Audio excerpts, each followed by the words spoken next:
Welcome to the SEG Latin America Regional Advisory Committee's technical webinar series, Recent Advances and the Road Ahead. The SEG Latin America Regional Advisory Committee and myself, Lori Whitesell, will serve as your host for today's webinar. Before we begin, the model for this webinar will be a short presentation followed by an extended question and answer session. During the question and answer session, if you'd like to ask questions, please raise your hand in the webinar interface, and I will adjust your settings to allow you to ask your questions directly to the presenter. Additionally, if you have any clarification questions as we go through the webinar, please type your question in the question and answer box. So today's presenter is Dr. Lindsey Heagy, who is a postdoctoral researcher in the Department of Statistics at the University of California at Berkeley. She obtained her Bachelor's of Science in Geophysics from the University of Alberta in 2012. And in 2018, she completed her PhD in Geophysics at the University of British Columbia, where she was a Vanier Scholar. During her PhD, she was a co-presenter for the 2017 SEG Distinguished Instructor Short Course on Geophysical Electromagnetics, Fundamentals and Applications with Dr. Douglas Olgenberg and colleague Dr. Sergey Kan. Her research interests lie at the intersection of geophysics with data science and interactive computing. She contributes to open source software, including SimPEG, Jupyter, as well as the development of open educational resources through GeoSci XYZ, and is a geoscience topic editor with the Journal of Open Source Software. So without further ado, please welcome Dr. Lindsey Heagy. Thanks for the introduction, Lori. I'm pleased to have the opportunity to speak with you all today. This presentation will sort of take place in two parts. I'll talk first a bit about some of the research conducted during my PhD. So this is looking at steel-cased wells with electromagnetic surveys. And then from there, I'll move into talking a bit about open source software development for geophysics and give you some indication of how you can get involved if you're interested. So the first thing I wanted to do is just give you a link here. So this is a link to the slides if you would like to follow along. So I'll give you a moment just to jot that down. The link will reappear at the end of the presentation too. So if you don't get it now, don't worry, there'll be another opportunity to get it at the end. So it's just SEG, LA, and then the month and the year. So the first thing I wanted to do is give a motivating example here. And so one of the applications of much interest right now is looking at things like hydraulic fracturing or carbon capture and storage. And we want to monitor and map out where the fluids that we inject are going. And so in order to do this, there's a few different things that we can think of. I mean, seismic has been used quite heavily to monitor hydraulic fracturing. We're listening for those pops in the cracks. But another thing that's potentially directly sensitive to the fluids and the sand or proppant that is injected is electromagnetic methods. And specifically, if the proppant were to be coated with something like graphite, that is then much more electrically conductive than the background host rock. And so that's something that we can target with electromagnetics. But the challenge here is that we also then have steel-cased wells in the domain. And so steel is highly conductive. It also has a large magnetic permeability. So it's going to have a big influence on the electromagnetic signals. So to just give you a sense of where that comes into play, I've got Maxwell's equations here on the right. And so if you look at the bottom, we have the constitutive relationships. And so we have Ohm's law, J equals sigma E. And so sigma here is the electrical conductivity. And so that is one area where we're going to see the influence of steel coming in. And then the other aspect here is the magnetic permeability. Often in electromagnetic surveys, magnetic permeability is ignored. It's assumed to be that of free space because usually conductivity is the big kid on the block. It's the main, it varies by orders of magnitude, and so it's the main influencer on electromagnetic data. But in this case, the magnetic permeability is large enough that we cannot ignore it. So I'm going to go through and we'll break down sort of each of these contributions. So to have a look here, we're going to look at 3 different aspects with respect to the casing. We'll start by looking at some software for numerically modeling the casing. Then we'll go in and look at some of the fundamental physics at DC, and then we'll move into time varying fields and we'll look at electromagnetic responses. So first of all, as I mentioned, we have steel in our domain, and it's very thin, it's very long, and so it's a strange feature to try and model when we're also wanting to consider geologic structures which vary on the scale of maybe tens to hundreds of meters. Steel is also tends to be about 10 to the order of 10 to the power of 6 Siemens per meter, whereas the background geology that we're looking at is maybe 10 to the negative 1, 10 to the negative 2. So that can be up to an 8 order of magnitude contrast between the casing and the background. And so in order to actually quite accurately discretize this and really get a sense of what's going on with the physics, we've developed a 3D cylindrical mesh code where you can actually run Maxwell's equations and simulate Maxwell's equations. So instead of discretizing in X, Y, and Z, as you typically would on a tensor mesh, in this case, we discretize in the radial direction, in the azimuthal direction, and then also in the vertical direction. And so we wrote a paper about this where you can actually see a few examples and see some comparisons that we've run with other software in the literature.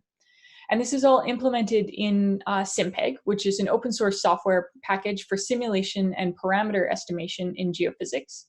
And I'll come back at the end of the presentation and give you some more detail on that. But right now, the thing to note is it's fully open source. Meaning that if you want to use it in your research or if you want to use it in industry applications, you can.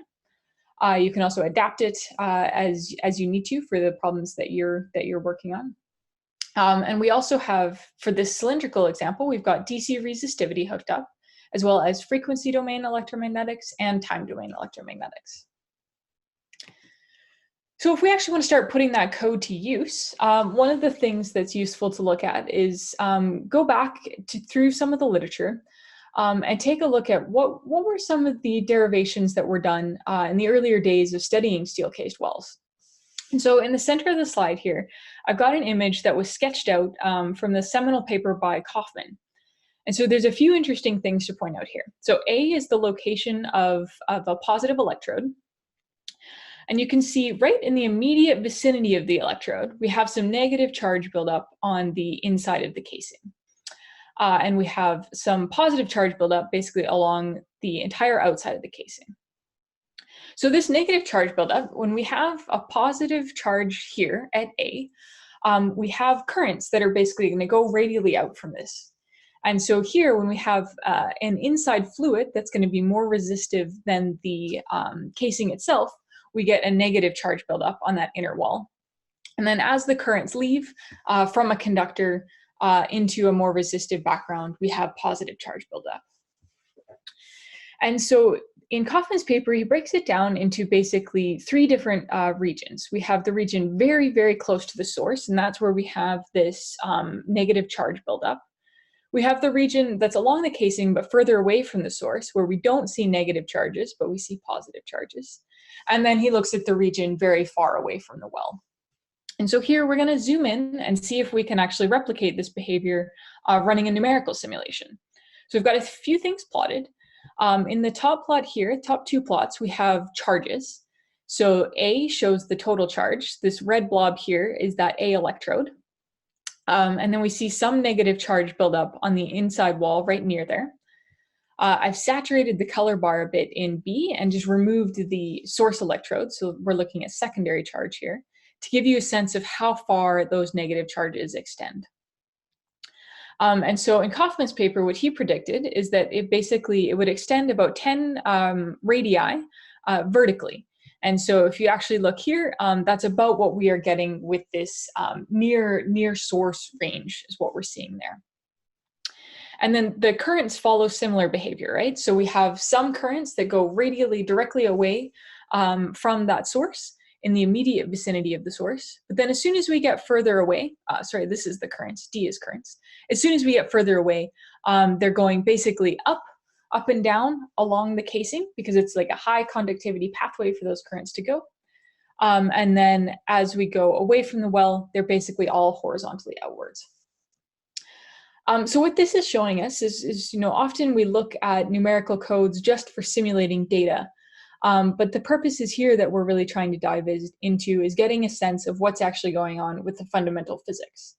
And so by comparing this sketch here that we're actually getting from the numerics with Kaufman's derivation, gives us a lot of confidence that we can actually physically interpret what's going on with these numerical simulations. So there's a few other things to point out. Kaufman, as well as Schenkel and Morrison, did a fair bit of work looking at how are currents and charges distributed along a well for varying lengths of wells. So what I've done here is we're plotting the depth divided by the casing length is on the x-axis. So it's basically just sort of normalized over the casing length for 5 different well lengths. On the top plot, we have currents, and in the bottom plot, we have charges. So let's start by looking at a short well. So if we have a well that is 250 meters long, we put a source at the top of that well. Then the currents basically decay linearly along the length of the well. And correspondingly, we have basically a uniform charge distribution along the length of that well. So the well is short enough that we put in a whole bunch of charges and they spread out almost uniformly along the length of the well. As the well gets longer, we then actually start to see an exponential decay behavior, where you put in some charges at the top, and there's going to be more buildup near the top than there is near the bottom of the well. So this is important to consider when we're looking at survey design. So there's a lot of interest in using steel case wells to help get current to depth. And we can see that that's happening, especially for a short well. We're able to basically inject current, and it's helping us deliver current to depth. But if you do have a very, very long well, you're in better shape if we can actually get a source deeper, because the currents are going to decay exponentially away from that source. This also has impacts when you're looking at if we want to try and approximate the well. So on the simulations that we were running a very fine discretization, so 4 cells across the thickness of the well, which is fine if you're running on a cylindrical mesh. But if you want to start going into larger 3D meshes and things like that, that might become computationally prohibitive. And so perhaps you want to try and come up with some approximation of the well. And so at least for DC simulations, what you can do is replace the hollow cased well. You can fill it in, but you can preserve the cross-sectional conductance. So rather than treating it as a hollow cased well, treat it as a solid cylinder, but reduce the conductivity so that this cross-sectional conductance is preserved. So it's basically the same idea as flowing water through a pipe. If we change the radius and also change the rate, we can preserve how much current is going through there.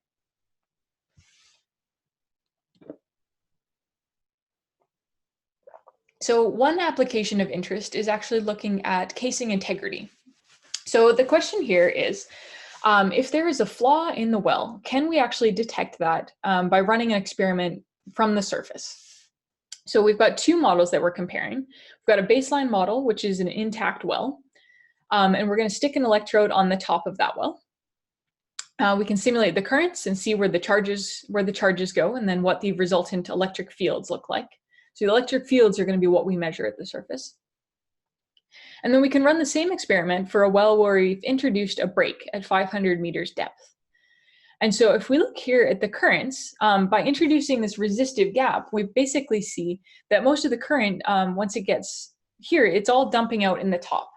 And it's a little easier to understand when we look at the charges. So we've introduced all of these charges at the top of the well, but rather than spreading out along its entire length, they're basically truncated where that break was introduced. And so what that means is that the electric field near the surface is increased. And so this is the signal that we would be looking for if we're trying to detect if there is a flaw in the well or not, is an increased electric field relative to what we would expect.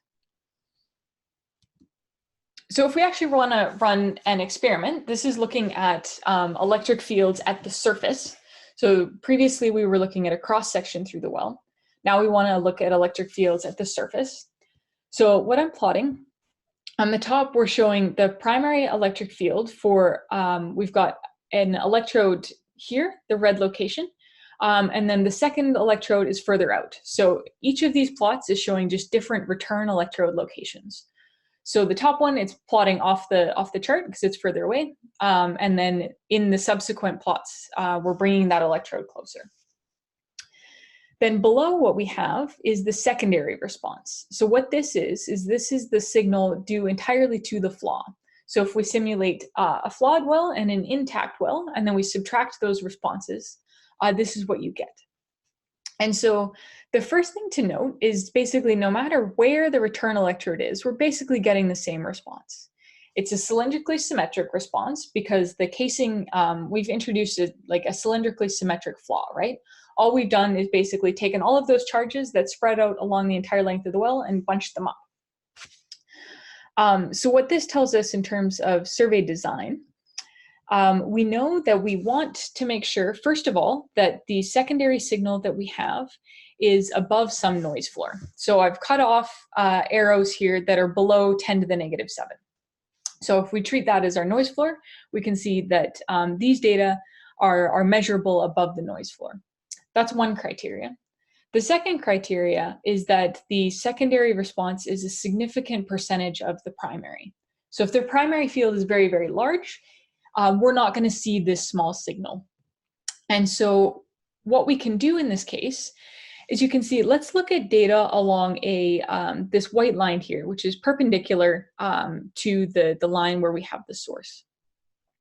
So if we have a very far return electrode, most of the primary field is still in line with this line. And so it's in the same direction as our secondary field. So what this means is the primary is very strongly coupled with the data that we're measuring. So it's less likely that we're going to get a strong percentage of the secondary response in a survey like this. If we start bringing the electrode closer, we start to introduce more curvature in the fields. And so what we are effectively doing is we're reducing coupling with the primary along this line, because we know that the data that we want to measure are radial. And so if we look here in B, the radial component of the primary field is much less because we've introduced this curvature. So this is a second survey design aspect, is that the return electrode can be used to reduce coupling with the primary. So those were looking at the well as a target, and that is true in the casing integrity experiment.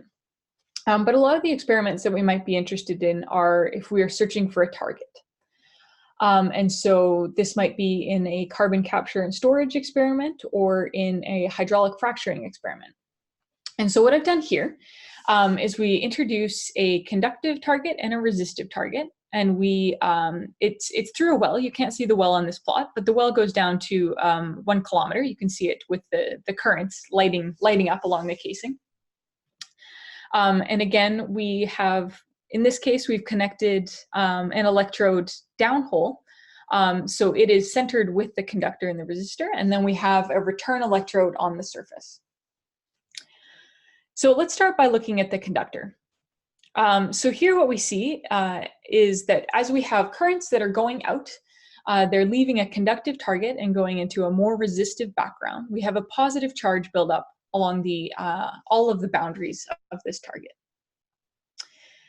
If we look at the resistor, the behavior is a bit more complicated. So these boundaries, where we have currents going from a resistor into a conductor, we get negative charge buildup as we would expect. But these top and bottom boundaries are a bit unexpected. Here we have positive charges that are building up. And so this is a bit non-intuitive. If we ran a simple experiment where there were no casing, we would expect that all of the charges be negative along those boundaries. But here, since we have a casing that's present, the behavior of the currents is just simply more complicated. And so we actually have some currents that are diverting above and actually entering the resistor. And you can sort of see that subtly here. You can see a bit of curvature here. So what this actually means in terms of data that we measure is here the response that we're going to see from a conductor is much stronger than a response that we will see from a resistor. And so we've got the data plotted here for conductive targets and resistive targets. So if we look at the red line, that is for this conductive target that we've simulated here. It's orders of magnitude larger than an equivalent resistive target. All right, so in summary, from DC resistivity, there's a few different things that we have learned. That the behavior of the currents, they depend on the product of the conductivity and the cross-sectional area of the casing. If we have short wells, we expect that the currents will decay linearly along the well, whereas if they are longer, they'll decay exponentially. And so if you have a deep target, then you'll want to get an electrode down the hole closer to that target in order to get enough current to excite that target. And then we've also seen that the return electrode can be used to reduce coupling with the data, with the primary field along lines where we wish to measure data sensitive to the targets. So the next thing I want to do is now move from DC resistivity and look at electromagnetic experiments.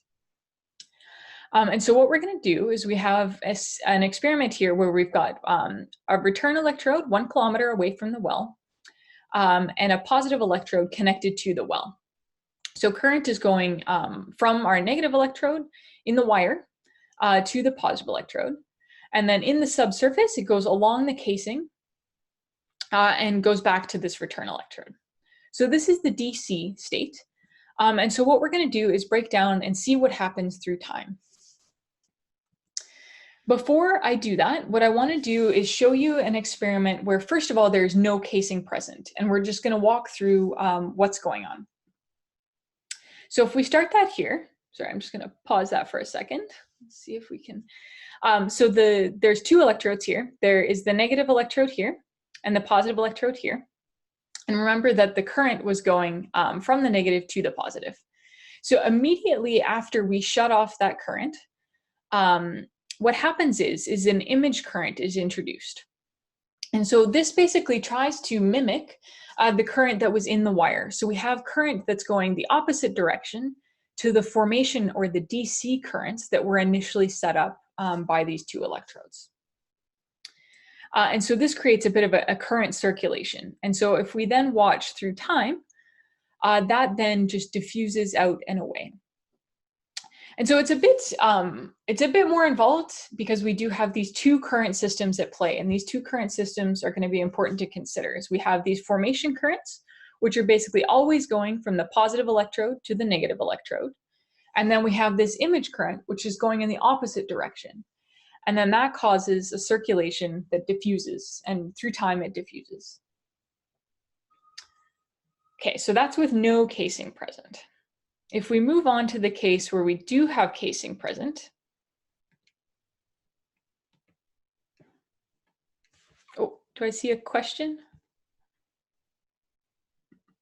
Sorry. Let me just see if there was a... Yes, I think we have a question, but I think it's it's for later on. Okay, sounds good. Okay, so now that we've got the map of, we've got formation currents and image currents, now we're going to introduce the casing. And so we started at DC. This is a little blurry, but it'll get sharpened when I play the video. We have the current going from the positive electrode and from the casing to the negative electrode. Oops. Okay, so it's starting from positive to negative, and then immediately we have this image current that develops. But now the behavior is a little more complicated. I'm going to see if I can step it back just a little bit. Oops, sorry.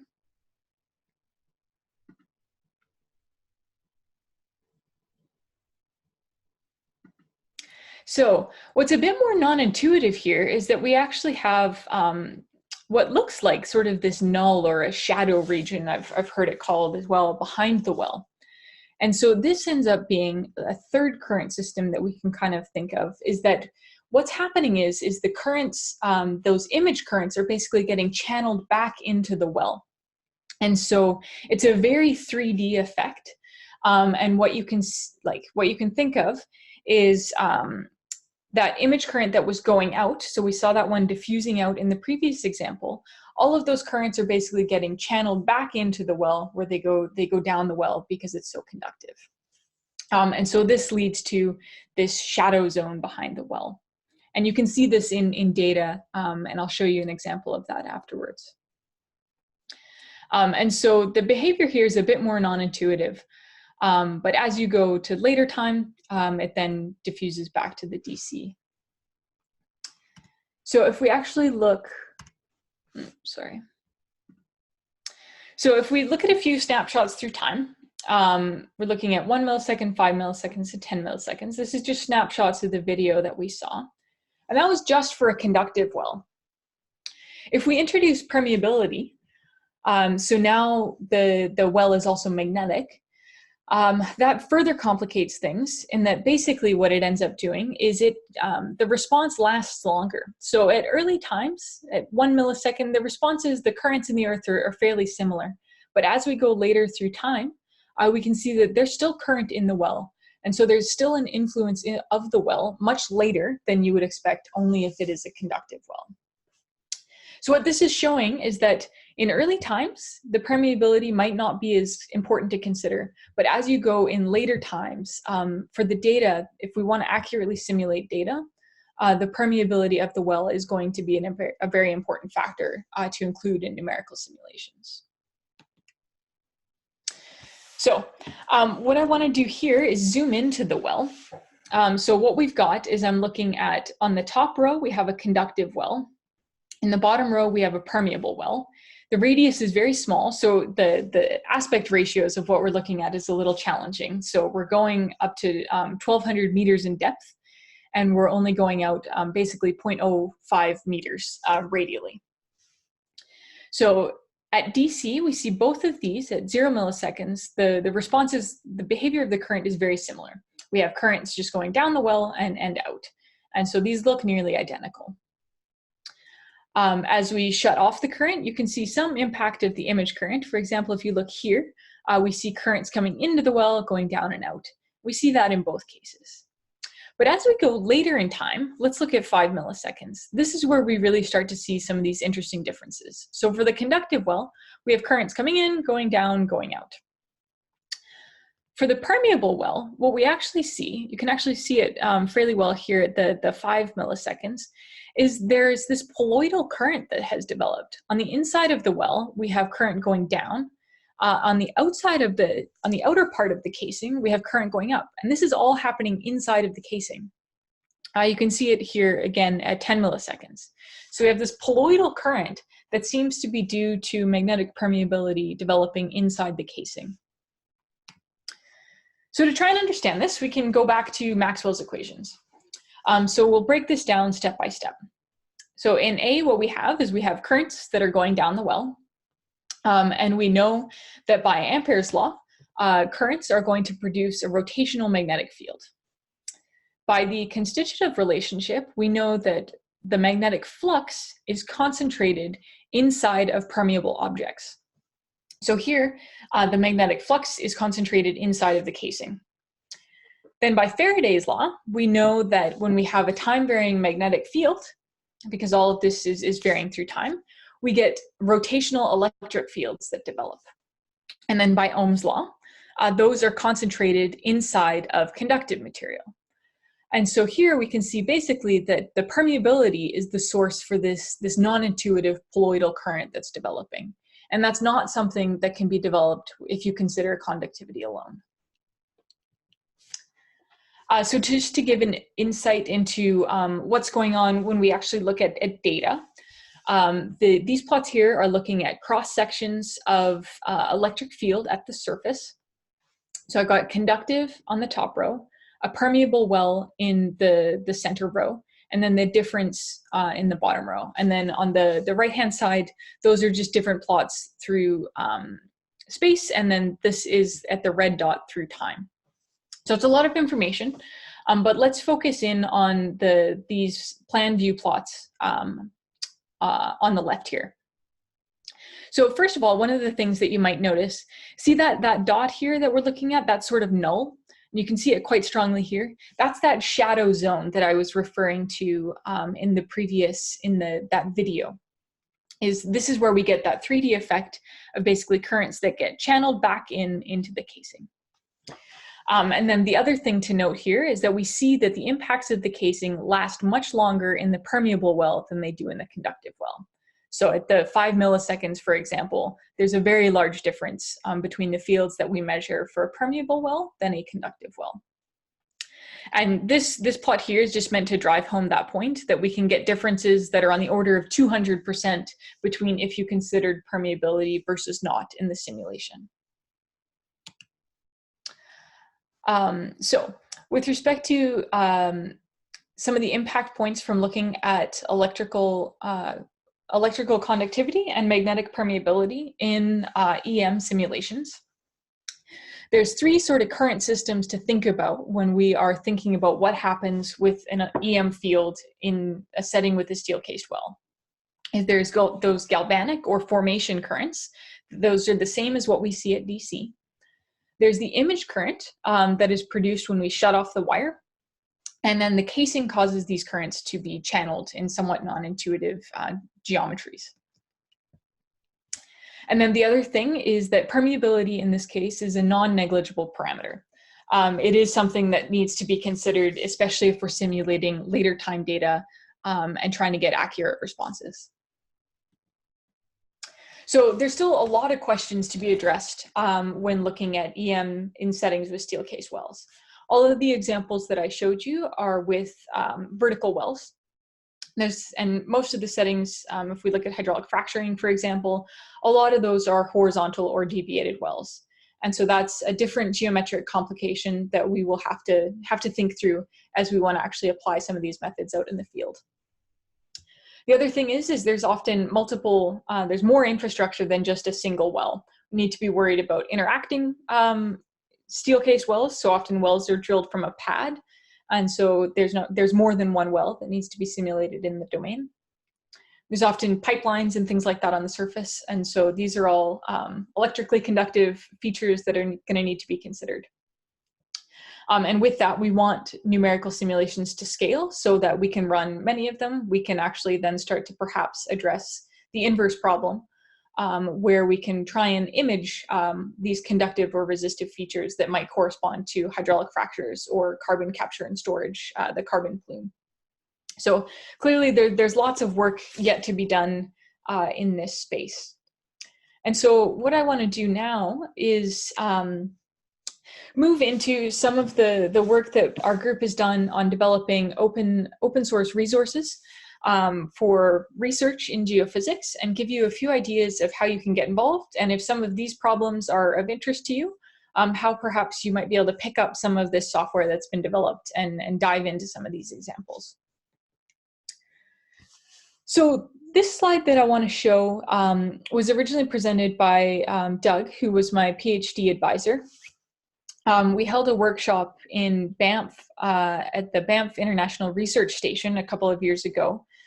And we're trying to look at, if we look at where the field is going, we're in an interesting time where the amount of effort that it takes to actually solve a multidisciplinary problem is quite involved. You need to know some geology, geophysics, perhaps some engineering, to start actually answering the questions that we want to answer about the subsurface.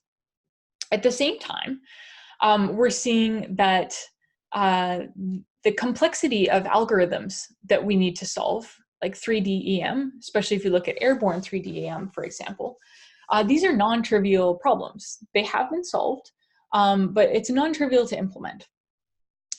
And so what this graph is trying to depict is basically anything diverging away from the x-axis requires effort. And so if we actually want to solve a multidisciplinary geoscience problem that requires some of these high performance algorithms, what we need to do is basically integrate the area between these two curves, and that gives us how much effort it takes to solve a problem. And so at one point in time, I think it's quite possible for someone to jump back and forth between these two curves. to develop a 3D magnetic inversion and incorporate that into their geologic interpretation. But as we progress through time, I think it becomes fairly clear that no one person is going to be able to solve both of these problems simultaneously.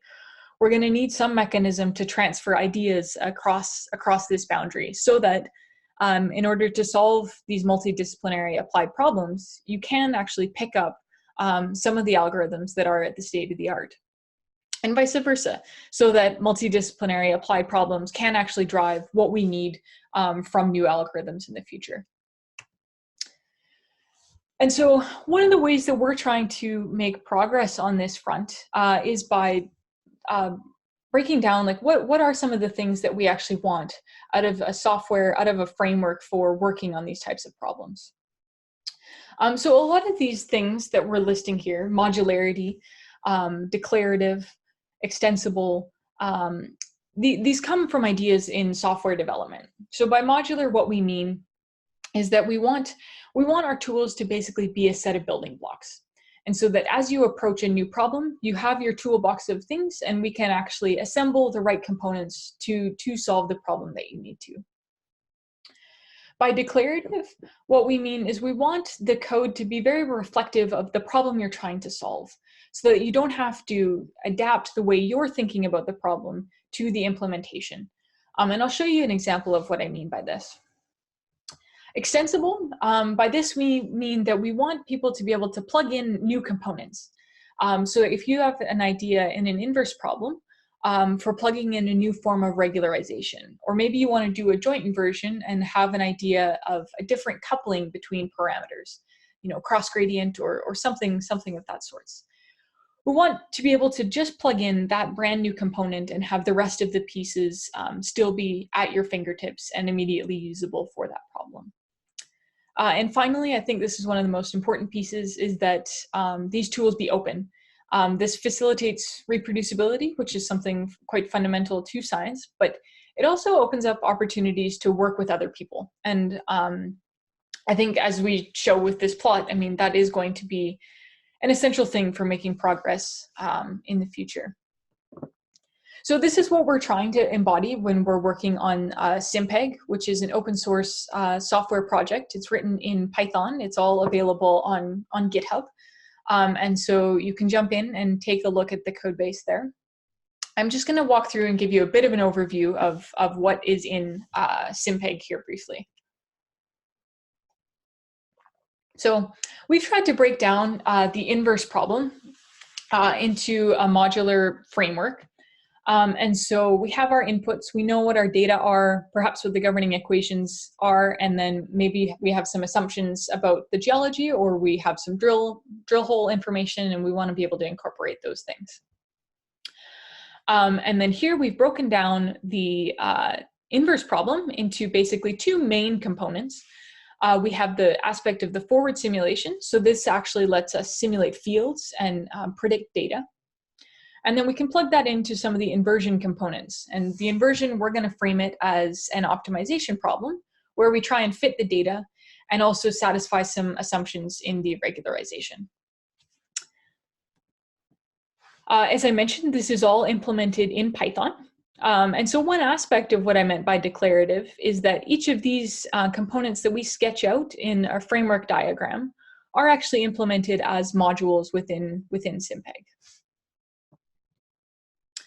So the first thing, and we showed a lot of examples of this in the first part about casing, is the forward simulation, is the ability to discretize your problem and predict data.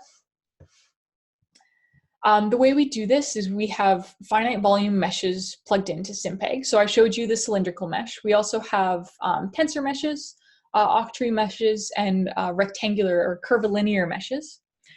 Each of those can be used to simulate data for a variety of different physical equations. And so the mesh is actually an object. So when we think about object-oriented programming, what's kind of cool here is that we basically define, you define what you want your tensor mesh to look like. And then once we've set that up, you then actually have access to all of the different differential operators you might want to use to assemble a set of equations and solve them. So for example, once we know the geometry, we can figure out what the phase divergence or the edge curl is. And so that then means we can assemble those operators and actually go ahead and solve Maxwell's equations. And so this is another example of what I mean by declarative, is that here we can write down what the discrete version of Maxwell's equations are in math, and then have that basically be very much reflected in the way that we write the code. When we get to the inverse problem, as I mentioned, we are going to do an optimization. We're going to treat it as an optimization problem composed of a data misfit term and a regularization. This is the sort of standard Tikhonov approach, but it is quite extensible in that if you want to plug in different regularizations, for example, we could use a 1 norm, you can use approximations of the L0 norm, and those sorts of things. Then we go ahead and can solve that subject to any constraints that you might have from boreholes, for example. And so I showed you a lot of examples from electromagnetics, but the SIMPEG framework is general beyond that. There are magnetics, gravity, there's also induced polarization and fluid flow, all plugged into one common framework. And so this is quite exciting in the possibility of actually having these methods work together in the future. So as I mentioned, SIMPEG is part of a larger open source ecosystem. And so some of these icons you might be familiar with if you've seen some of the Python ecosystem. So this is the Python logo. Jupyter, if you've seen their interactive computing, it's a framework for interactive computing. And so I'll show you an example of that briefly. And then these are just indicate a number of other core packages within the Python ecosystem. And so what's exciting about this is, we work on the geophysics component, but we can plug in and leverage advances that are made in this broader ecosystem. So if you wanted to start incorporating things like machine learning, for example, there are other packages that already do that. And so by building in this ecosystem, we can immediately pick those up and take advantage of them. So these were one example of how we've combined these tools, so both SIMPEG as well as resources like Jupyter in the open ecosystem, is some of the notebooks that we produced for the DISC, so the Distinguished Instructor short course that was run in 2017. And so this is one example where we've basically hooked up SIMPEG to interactive widgets in Jupyter and delivered those to you on a project called Binder, which lets you run computations in the cloud, so that you can actually go in and just start playing with DC resistivity experiments through a very rich interface, rather than having to deal with the code. So these have been extremely powerful in educational contexts. So I mentioned this was used in the DISC, and you can still access all of that material through geosci.xyz. The EM module is the one that was used, is the primary textbook for the DISC. And then all of the lecture slides have been archived on the DISC site itself. And so if this is something you're interested in going a level deeper on, you can access all of the code and all of the material that was produced for that course.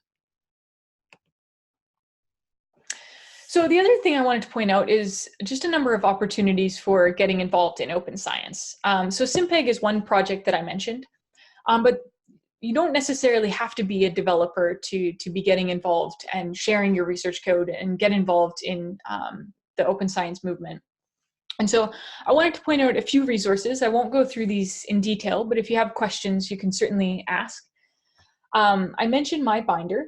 And so Binder is a way that you can actually share your research codes and have other people get up and running and using them right away, if you've done so through notebooks, and if you've followed best practices in terms of stating all of your software dependencies. So this is how we've delivered all of the notebooks for the DISC, for example.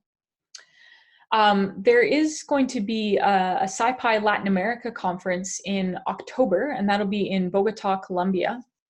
I will be there for that, so if any of you are able to come, I would love to come meet with some geophysics folks at SciPy. And then I wanted to just give you also an idea of a number of other projects, and this is only a small sampling of open source projects related to geophysics. So I've talked a lot about SimPeg, but there's EMPyMod, PyGimli, and Fatiendo that all tackle different aspects of electromagnetics, potential fields, either forward simulations and or inversions. OBSPy is a package that has a lot of resources for seismology. And there's a ton more out there. If you follow this link here to the Software Underground Awesome Open Geoscience page, there's a big listing of projects that you can get involved in. And so that could be contributing code or just getting up and running using that, using those packages, and perhaps contributing to the documentation, for example. So with that, I want to give a shout out to the large team of people who've been involved in pushing these projects forward, and open it up for any questions that you might have. Okay, thank you, Lindsey. That was a very informative presentation. Our first question that was asked a while ago is basically a general perspective from you as to the field of EM and open source software. What do you think the future really is going to be for this area? That's a big question. I think in terms of software and in terms of advancing the field, I really do think that these open projects are the way to go. I think that looking at things like airborne electromagnetics, looking at, problems where people want to look at anisotropy, magnetic permeability, start really diving into all of these details. It's going to be so important to have access and transparency around what's going on in the code base. Have multiple people looking at it. These are involved problems. And so I really do think that getting involved in some of these open projects, continuing to push these together as a field, are going to be how we actually develop robust tools that can continue to be used by others. Okay, thank you. Another question, what about other fields? Can you give us a few words about open source your open source journal that you participate in and you help edit, and its current impact on geophysical computations? For sure. So I think, as I mentioned in the abstract, there's a few fields that have really pushed forward and I think done an incredible job opening up science in their fields. So example, in astrophysics, they've really rallied the community around a project called AstroPy, and that has become the de facto standard for computing in astrophysics. And the whole field can benefit when we actually know that these tools are robust, many people are using them, and we're all investing efforts on a common set of tools. So that's just one example, but I do think that it's, perhaps an exemplary one that we can look to. With respect to the Journal of Open Source Software, I think, so for those of you that don't know the Journal of Open Source Software, or JOSS, what you can do is you actually submit your software to be published. So there's a short paper that goes with your software, but the primary review process is actually happening as it's basically a code review. So we go through and we'll look for aspects of best practices. So is the code tested? Is there sufficient documentation? Or all the installation instructions? Is that enough to get you up and running? And so it's very much focused on the software. And so I think it's an exciting journal to see exist, because I think it really does have the potential to elevate the level of scientific software out there by encouraging folks to adopt best practices and giving credit to folks who adopt best practices.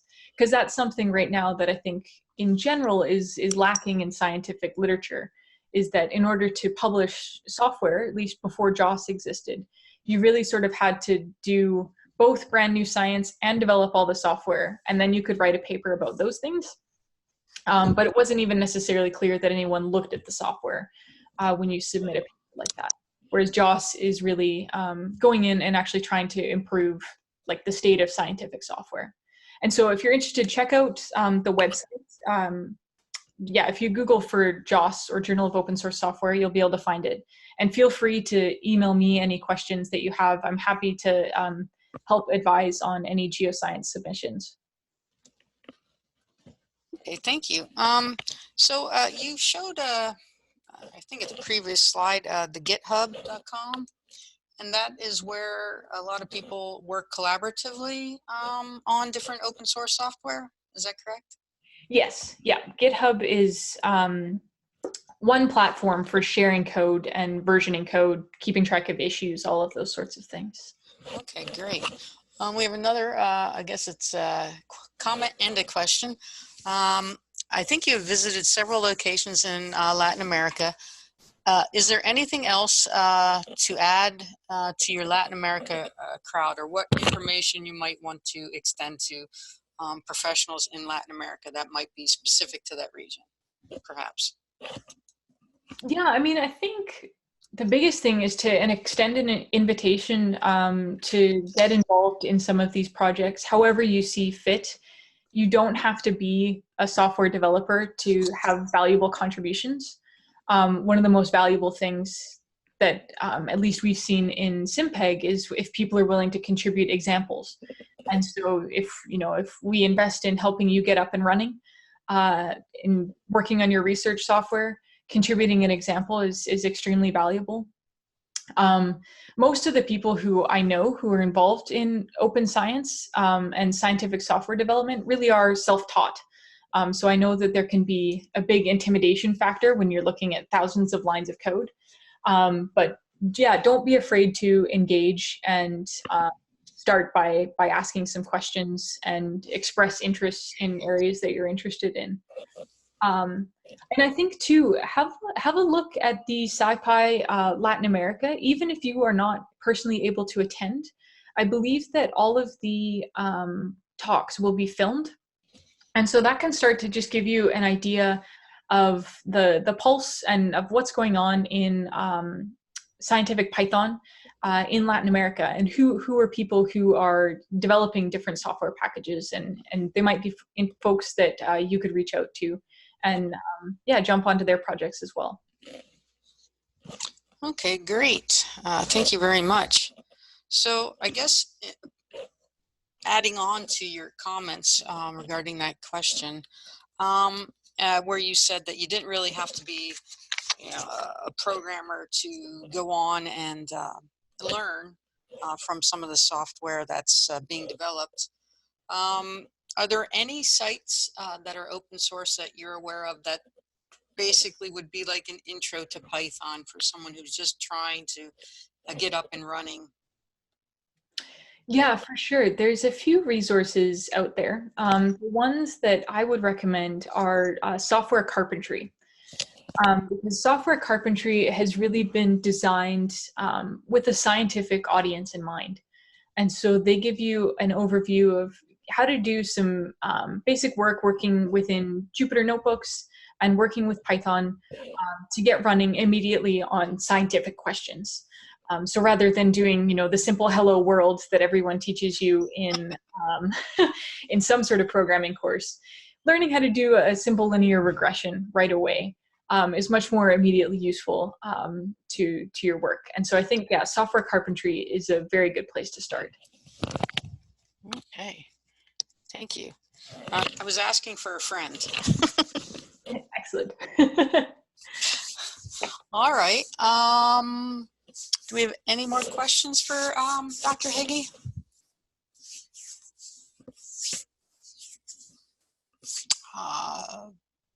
I guess we don't. Do you have any questions for us? Well, I think perhaps the last comment to put out is so if people are interested in getting involved in SimPeg specifically, if you go to the SimPeg website, there is a link for Slack.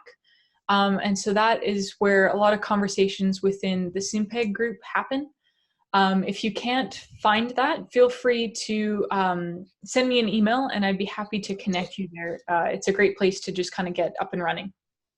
Okay, great. Thank you. I actually was following, I think, Matt Hall on Slack.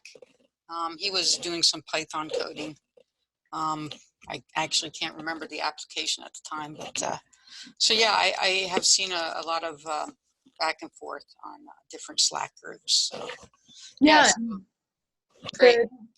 the one that Matt Hall, so that Software Underground organization, Matt Hall is very heavily involved in that, and so that's a great place to also connect with some people who are doing open source software for geophysics.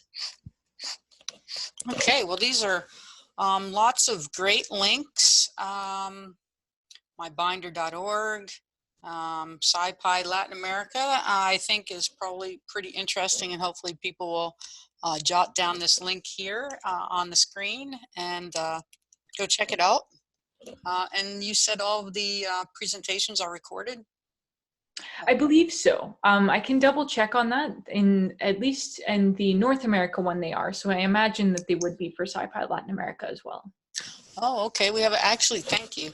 We have another question. Well, it's a comment. I think it's Anna from Argentina. The only comment is that I would recommend to include a tutorial for SimPeg. That's a great point, Anna. We're working on building up more tutorials. We do have some available, and so if there's specific questions you're interested in answering, feel free to get in touch and we can point you to sort of the most relevant information right now. But I think you can expect in the coming months there to be a lot more tutorials and resources about how to use SimPeg. Oh, great. All right. If there are no further questions, and I don't see any, and no one's raised their hand, I guess we'll call this a webinar. So thank you, Dr. Lindsey Heagy. Thank all of you for attending the SCG Latin America Regional Advisory Committee's webinar as part of our webinar series, Recent Advances on the Road Ahead. Please look for our social media posts to register for next month's interesting talk. Thank you again for attending today, and thank you, Sergio, and everybody else who's part of the Latin America Regional Advisory Committee. And thank you, Dr. Heagy. Until next time, everybody have a great day. Thank you. Bye-bye.